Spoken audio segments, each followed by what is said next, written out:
সুপ্রিয় দর্শক ও শ্রোতা, যে যেখান থেকে আজকের এই এপিসোডটি দেখছেন সবাইকে আন্তরিক মোবারকবাদ জানাচ্ছি। সম্প্রতি নেত্রকোনার অনাকাঙ্ক্ষিত একটি বিষয় নিয়ে আজকে আলোচনা করব। আপনারা ইতিমধ্যে অবগত হয়েছেন অয়ন কান্তি রায় নামের ভিন্ন ধর্মাবলম্বী একটা হাইওয়ান আম্মাজান আয়েশা রাদিয়াল্লাহু তাআলা আনহাকে নিয়ে আপত্তিকর একটি পোস্ট ফেসবুকে শেয়ার করে। তারপর পরে নেত্রকোনা জেলার সর্বোচ্চ ওলামায়ে কেরাম এটার তীব্র নিন্দা এবং প্রতিবাদ জানিয়েছে। সেই সাথে প্রশাসনের প্রতি আহ্বান রেখেছে যেন দ্রুততম সময়ের মধ্যে তাকে আইনের আওতায় নিয়ে আসা হয় এবং জিজ্ঞাসাবাদ করা হয়।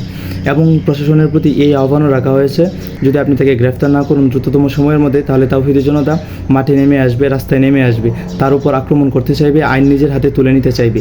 কেন চাইবে? এটা হচ্ছে আমাদের আবেগ অনুভূতি জায়গা। দেখেন, আল্লাহ পাক রব্বুল আলামিনের কাছে একমাত্র মনোনীত ধর্ম হচ্ছে ইসলাম। যারা এটাকে ফলো করে তারা হচ্ছে মুমিন, এবং মুমিন হৃদয়ের সর্বোচ্চ আবেগ অনুভূতি জায়গা হচ্ছে রাসূল সাল্লাল্লাহু আলাইহি ওয়াসাল্লাম, তার ফ্যামিলি এবং সাহাবায়ে কেরাম। যখন আপনি তাদেরকে নিয়ে কথা বলবেন তখন তো আমরা প্রতিবাদ করবই, তখন তো আমরা আইন হাতে তুলে নিতে চাইবই, কারণ এখানে আমার আবেগ কাজ করতেছে, এখানে আমার বিবেক কাজ করে না। তাই আমার প্রশ্ন হচ্ছে প্রশাসনের কাছে দুইটা, আপনি তাকে আইনের আওতায় নিয়ে আসবেন কি না এটা স্পষ্ট করবেন। যদি নিয়ে আসেন তাকে আপনি দুইটা প্রশ্ন করবেন যে এর দ্বারা আসলে সে কী মিন করে।